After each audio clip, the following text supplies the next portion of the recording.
só, física B, meu querido, vamos começar a trabalhar com vetores. Só que para justificar por que usar essas setas chamadas vetores, é importante a gente lembrar algumas coisas. Grandezas físicas. Para quem não lembra o que é uma grandeza física, é tudo o que se pode medir. Tudo o que se pode medir. Não custa lembrar que medir é comparar. Quando eu quero achar a temperatura de algum corpo, eu fiz um termômetro. E para fabricar o termômetro, eu fui colocando o termômetro em contato com corpos em temperaturas que eu conhecia. A coluna de mercúrio, se for aquele termômetro clássico, né? Foi crescendo e eu fui marcando a posição dela. E aí, então, eu defini onde é que eram as alturas que determinavam tais temperaturas. Usando, então, um experimento para construir o termômetro, depois eu vou lá e repito o experimento em outro corpo que eu quero medir a temperatura. E aí eu comparo onde é que a coluna de mercúrio chegou, comparada com as medições anteriores. E com isso eu digo, 30 e poucos graus. O que eu quero te falar é que sempre que eu estou medindo, eu estou comparando. Quando eu vou medir um tempo, eu disparo o cronômetro e fico comparando, né, a ação do sujeito, que mostra que o tempo está passando, com o tempo passando no cronômetro. Aí ele parou. Aí eu estava comparando o passar do tempo no cronômetro com o passar do tempo na situação que o cara estava, certo? Então medir é comparar. Tudo que dá para ser comparado lado a lado pode ser medido, vira uma grandeza física. Só para tu lembrar de outras grandezas que são psicológicas, que não são mensuráveis: amor, ódio, preguiça. A minha preguiça às 4 da manhã é infinita. Eu quero dormir eternamente, né? Mas não dá para medir, certo? Ô galera, grandezas físicas é tudo aquilo que podemos medir. Tem grandezas físicas que são fáceis de serem compreendidas e fáceis de serem trabalhadas, as escalares. Vocês já são grandinhos, quantas informações? 2. Alguém lembra quais são as informações? Ótimo, essas são das vetoriais, parabéns, hein? Alguém lembra quantas informações a grandeza vetorial precisa para ser compreendida? O vetoriais, 4. São 4 informações. Dessas 4, o amigo já nos brindou com 2. Direção, que é uma linha imaginária, e sentido, que é para que lado dessa linha imaginária nós vamos, certo? E quais são as outras 2 que fazem parte tanto das escalares quanto das vetoriais? Começa com mó, termina com dulo. Muito bem. Módulo, foi mais rápido que eu. Módulo, o que mais? Unidade, módulo e unidade. Então aquela é direção, sentido, módulo e unidade. Módulo, meu Deus, módulo e unidade. Vou te provar que tem grandeza que fica totalmente compreendida com apenas módulo e unidade. 5 segundos. Não precisa falar nada. À esquerda. Na vertical, 5 segundos na vertical, 5 segundos caindo na vertical. Né? 5 segundos é 5 segundos. Morrendo, caindo, subindo, não adianta. 8 litros.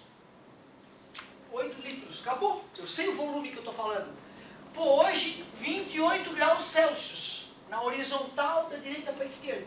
Hã? Não é 28 graus hoje? Que temperatura é hoje? Não adianta falar que é na horizontal da esquerda para a direita. Grandezas que a pergunta para onde não faz o menor sentido, pode abraçar que é escalar. Grandeza escalar é fácil de trabalhar. Se as 2 são positivas, tu soma e acabou. Grandezas iguais, né? Se uma é positivo ou negativo, tu diminui e fica com o sinal de maior módulo, que nem número normal. Agora, a grandeza vetorial ela é chatinha, cara. Grandeza vetorial ela é chatinha. Tu fala só módulo e unidade e o cara fica a ver navios. Vou arremessar o giz com 10 metros por segundo. Tu vê, eu falo a mesma coisa, 10 metros por segundo. E não ficou óbvio o que eu estou dizendo. Tu não sabe ainda para onde a coisa vai. Aí eu falo 10 metros por segundo na direção dada pela linha. Já sabes para onde é que vai o giz? Ainda não. Aí eu coloco no sentido dado pela seta. Aí a gente consegue dizer para onde é que o giz vai. Logo eu acabei de te provar que velocidade é uma grandeza vetorial. Força é uma grandeza vetorial. Deslocamento é uma grandeza vetorial. Aceleração são grandezas vetoriais. Cuidado, tá, gente? Distância percorrida é uma grandeza escalar, tá?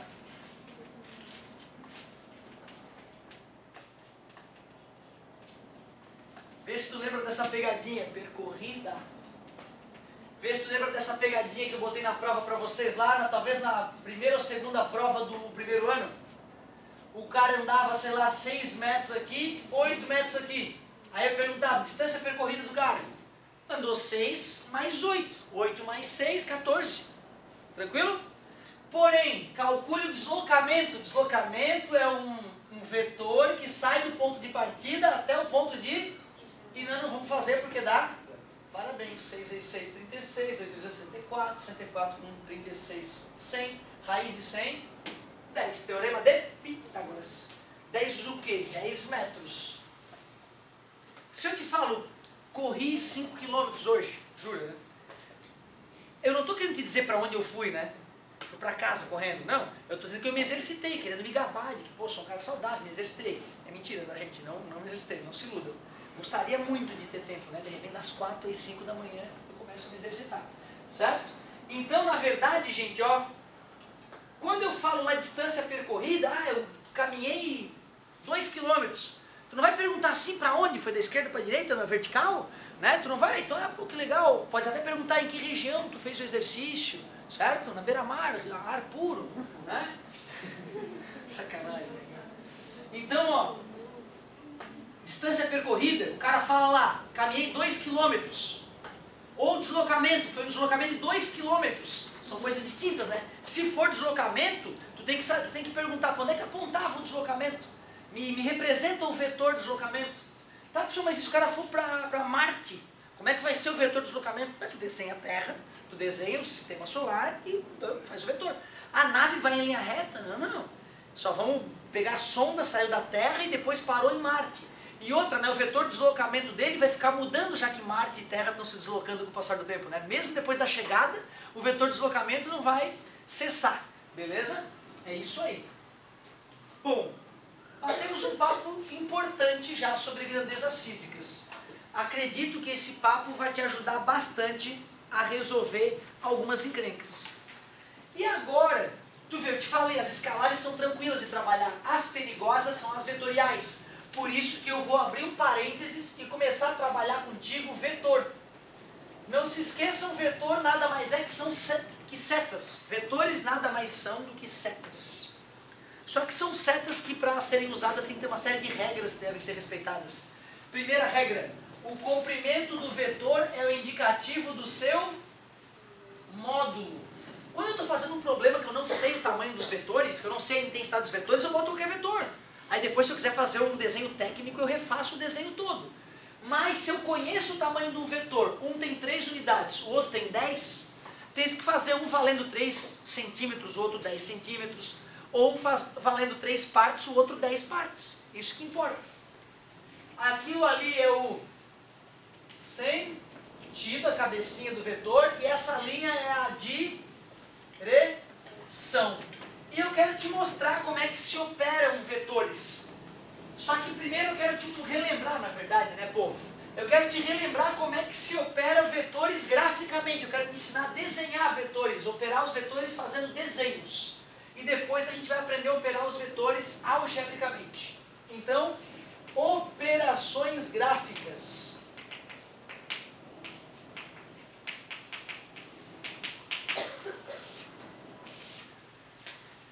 Vamos criar vetores aqui, vou pegar um vetor horizontal de 3 unidades, o vetor A, um vetor na diagonal de 2 quadradinhos para cima, vetor B, e um vetor com 4 unidades para baixo, o vetor C. Só para aquecer aqui, vamos fazer o vetor A mais B, por 2 diferentes técnicas. A regra do paralelogramo e a regra do polígono. É a regra do polígono. Tudo bem para vocês? Tranquilo? Regra do paralelogramo. Eu pego o vetor A, copio ele na horizontal com 3 unidades de comprimento, apontando da esquerda para a direita. Pego o vetor B e coloco a origem do vetor B na origem do vetor A, que eu babacamente sempre falei bundinha com bundinha, para a galera não esquecer, certo? E depois tu aplica a regra do paralelogramo. O que é paralelogramo? Uma figura que tem os lados opostos paralelos. Aí tu faz então uma pontilhada paralela, né? Paralela, né? Paralela. Não, isso é um crime. Não. Ah, vou usar os quadrados, assim eu não erro. Ah, agora honesto, né? Certo? Paralela, paralela. Honesto. E o vetor resultante, que é o vetor A mais B, sai da origem dos vetores e vai até aonde as pontilhadas paralelas, que eram paralelas aos vetores, se encontraram. E aí a gente chama esse vetor de vetor A mais vetor B. Observem, vocês enxergam o quadriculado do quadro aí de trás? Acho que o pessoal está mais atrás é difícil. Mas eu aqui no quadriculado eu percebo que esse vetor amarelo, ele tem 2 quadradinhos de altura e 1, 2, 3, 4, 5 quadradinhos de largura. Beleza? Vamos fazer pelo método polígono essa mesma soma gráfica. Vetor A, copia, 2 unidades horizontal para a direita. Vetor B, agora eu não vou botar mais origem com origem. Deixa eu desenhar para baixo o vetor A. Agora tu vai pegar a origem do vetor B e colocar na extremidade do vetor A. É o que a gente chama de bundinha na cabecinha. Só para ser didático, né? Me perdoem, uma piada de super mau gosto. Mas a gente percebe que nesses últimos anos muita gente aprendeu por causa disso. O ideal agora é a gente está sendo um pouquinho mais sério, né? Terceirão, a gente não fala tanta bobagem, imagina. A mais B. Será que deu igual? Tem que ter dado, né? Porque senão, como assim? A física é determinística, né? Até a teoria da relatividade, a física vai ser determinística. Até a física moderna, as coisas têm que dar sempre bonitinha, certinha, redondinha. Então tem que dar igual, cara. Deixa eu ver. 2 unidades de altura, 1, 2, 3, 4, 5. Esse vetor ficou exatamente igual ao vetor, né, resultante na teoria, na regra do paralelogramo. Então, ok, fechou. Obtivemos o mesmo resultado. Alguém lembra por que a técnica do polígono é um pouco mais poderosa que a do paralelogramo? Porque dá para somar mais vetores de uma vez só. Se eu quisesse fazer o vetor A mais B mais C com essa regra, eu primeiro faria A mais B, depois faria A mais B e o resultado desse somaria com o C. Daria muito trabalho. Já com a regra do polígono, a regra que a gente bota a origem de um vetor na extremidade do outro, dá pra fazer já um monte de loucura, tipo assim, ó. Olha que bonito isso aqui, ó. Ah, vamos avacalhar de uma vez, pronto. Então, pô, lindo, ó. Quero que vocês calculem o vetor resultante 2A menos B mais 3C. Que história é essa? Se o vetor A tem 3 unidades, o vetor 2A, 6, pode até fazer 2 vezes o vetor A, entendeu? Mas também já pode criar o vetor 2A, ninguém vai magoar. Menos B. Cuidado, gente, o que é um vetor negativo? É um vetor com o mesmo módulo, direção e sentido oposto. Esse aqui é o vetor menos B. Mesma direção, mesmo módulo e sentido oposto. Então, menos B, bundinha na cabecinha, menos B,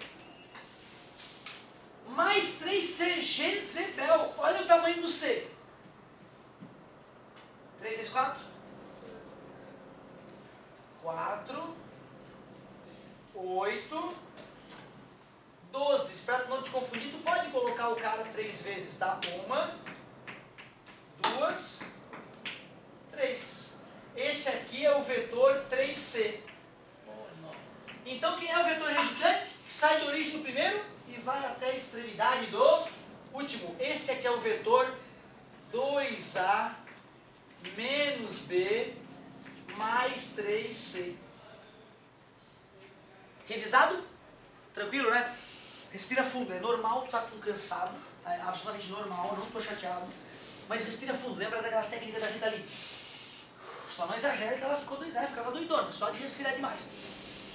Parou de usar droga e ficou o dia todo. Oh, barato que o oxigênio dá, né?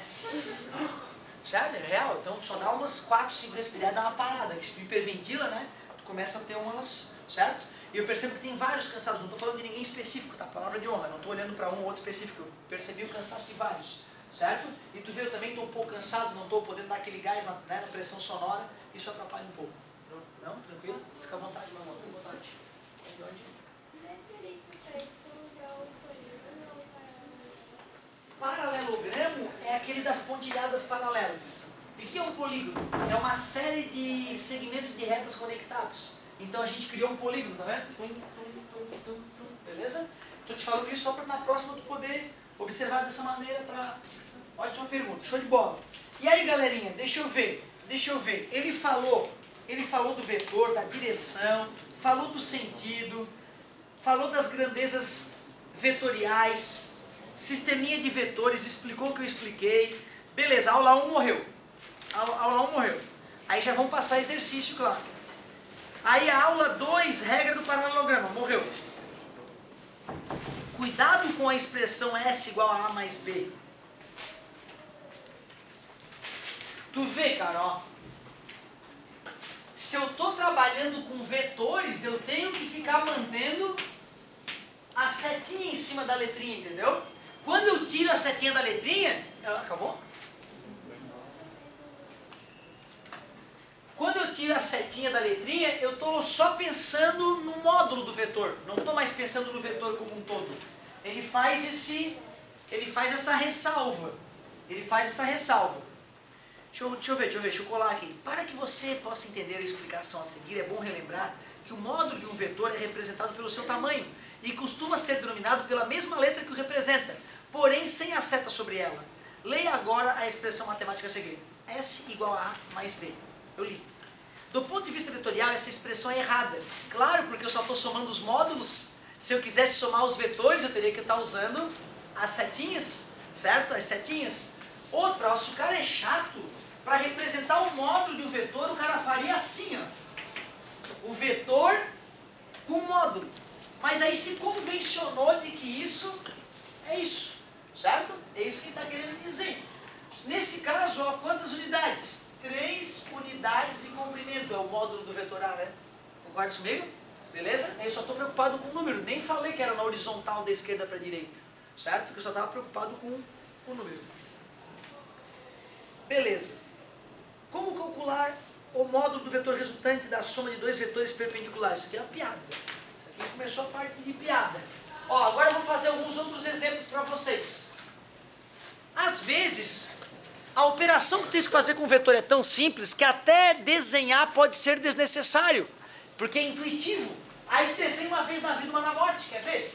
Se tem um vetor para lá de... Esquece agora os quadriculados, não vou respeitar. Não, vou respeitar, deixa de ser vadio, professor. 3, 6. Um vetor de 6 unidades. Se eu quiser somar esse vetor de 6 unidades com um vetor de 2 unidades no sentido oposto, o que vai acontecer?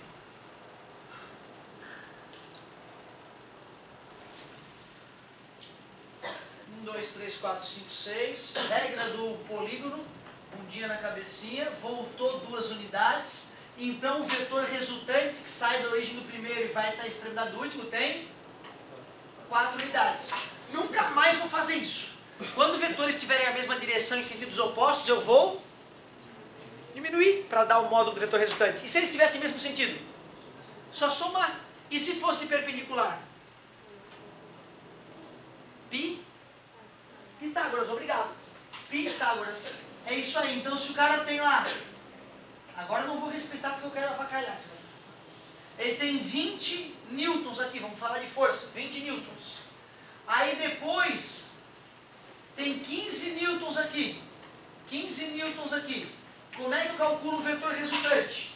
Pontilhada paralela, desenho o vetor resultante. Perceba que isso aqui é 15, aqui é 15, formou um triângulo Pitágoras. Será que Pitágoras é o caminho mais rápido? Lembra que a maioria dos triângulos retângulos nascem da comparação do famoso triângulo pitagórico? Sempre vale a pena dar uma conferida se é ele a charada, tá? Sempre vale a pena dar uma conferida. Multipliquei por quanto? Por 5. Por 5, logo a hipotenusa? Com certeza. De qualquer forma, não é nenhum crime, né? Tu fazer FR ao quadrado é 15 ao quadrado mais 20 ao quadrado. FR ao quadrado é 225 mais 400. FR é igual a raiz de 625. FR é igual a 25 newtons. Tu viu que por semelhança às vezes fica instantâneo, tá? É importante no vestibular tu chegar com essa ferramenta. Pode economizar vários minutos de prova, certo? Fazendo isso. E se for um ângulo qualquer? Ele fala da lei. Ele falou da diferença de vetores, eu expliquei para vocês a diferença de vetores. Mas ele não falou da lei dos cossenos, ó, que é para somar qualquer dois vetores em qualquer situação. Essa é ninja. Aula 2 foi palavra de honra, não corri. Não teve sangria desatada. E amanhã 2 aulas de exercício até eu admito.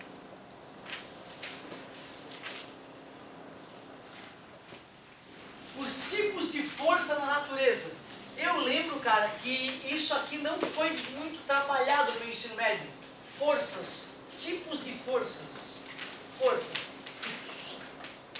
Só tem 2 tipos de força, cara, básicos. São as forças que existem por contato e são as forças que existem por campo. A ideia de campo é uma ideia moderna relativamente na física, que o alemão Gauss deu uma força aí para a gente entender algumas coisas. O que são forças de contato? É quando um corpo encosta no outro. Pode ser o chocar de 2 mãos, pode ser, né, o giz batendo mecanicamente no quadro e fazendo força, pode ser atrito, está encostando, certo? Então pode ser uma tração, uma corda amarrada no objeto, encostando e puxando. Então, exemplos de força de contato, e o nome já está dizendo, tração em cordas, tração, atrito. A força normal é uma força de contato. Mas não é o peso, não é gravitacional? A força normal existe porque um objeto encosta em outro. Um objeto encosta na superfície, a superfície responde normalmente, perpendicularmente. Agora tem forças que existem à distância. Não tem contato. Um corpo atua no outro sem encostar, uma loucura. Tipo a Terra te atraindo. Sem encostar, a safada da Terra atraiu o giz. Então a força gravitacional é um nome bom. Quem dá mais? Força elétrica, os opostos se atraem. Os opostos se atraem, as cargas elétricas se atraem mesmo sem se encostar. Força elétrica. Os ímãs que tu já deve ter brincado, o imãzinho ali, força magnética. Depois nós acabamos descobrindo que a força elétrica e magnética tem uma origem comum, passamos a chamar de forças eletromagnéticas, certo? Então futuramente a gente vai mudar o nome. E só tem mais 2, força nuclear forte, força nuclear fraca, que são forças que atuam no núcleo dos átomos, forças que a gente só percebe mesmo no núcleo, por isso força nuclear. Lá perto do núcleo atômico a gente percebe elas. Foge uma gota do núcleo atômico, essas forças praticamente caem a zero, desaparecem. Muito doido essas forças. Não está bem resolvida essa encrenca ainda. Força nuclear fraca e força nuclear forte. Se quiser botar ali, eu fico orgulhoso, mas duvido, muito raro o vestibular cobrar essa noção de força nuclear forte e força nuclear fraca. Certo? Mas a gente diz que são 4 forças só, tá, de campo, na natureza. Só 4. E detalhe, tá? As forças de contato, no final das contas, derivam dessas forças de campo. Olha que viagem. Porque os átomos são eletromagnéticos. Então, quando átomos interagem com átomos, apesar de a força, no final das contas, ser de contato, tem eletromagnetismo para compor meu corpo, que eu sou um ser elétrico, lembra? Feito de átomos. Então, que legal. Então, em alguns livros, a galera fala assim, só existem 4 tipos de força na natureza. Gravitacional, eletromagnética, já junta tudo, nuclear forte e nuclear fraca. Pessoas dos espíritos, nunca conseguiu detectar a força dos espíritos, nenhum tipo de força. Força do poder da mente, nunca. Nunca nenhum ser humano moveu uma palha com o poder da mente sem tocar. Todos os que diziam que faziam isso, quando foram experimentados, falharam. Todos. Nunca, nenhum. Uma gotinha assim, nada. E quando acontecer, tu fala com as pessoas, porque é importante a gente pegar essa pessoa e estudar ela, que ela vai revolucionar o mundo. X-Men vai começar a acontecer, certo? E não te esquece, avisa essa pessoa que ela vai ficar milionária. Basta ela provar o que ela está realmente dizendo, certo? Para as pessoas certas, ela vai mudar o mundo. Beleza? Ou seja, tu, que é um cara da ciência, tem que desacreditar por segurança, por precaução, tu diz não. Eu até gosto de conversar sobre esse assunto, mas por enquanto eu vou dizer que não existe porque não teve confirmação. Força de contato, deu, tá bom, me prolonguei já, o homem prolixo. Depois, decomposição de vetores. Chegou a hora. Pô, cara, se tu não tiver fé em decomposição de vetores, eu tenho que me matar. Porque no primeiro ano a gente gastou uma energia danada nisso, né? Certo? No segundo ano, a gente só fez isso nos primeiros meses de aula. Só decomposição. Então hoje eu quero acreditar do fundo do coração que eles manjam pra caramba. Mas não me interessa. Eu vou dar aula como se eles não tivessem, como se eles não lembrassem disso. Então olha só, ali no cantinho, tá faltando pouco, respira fundo, dá aquela respirada bonita. Tô com um pouco de rinite.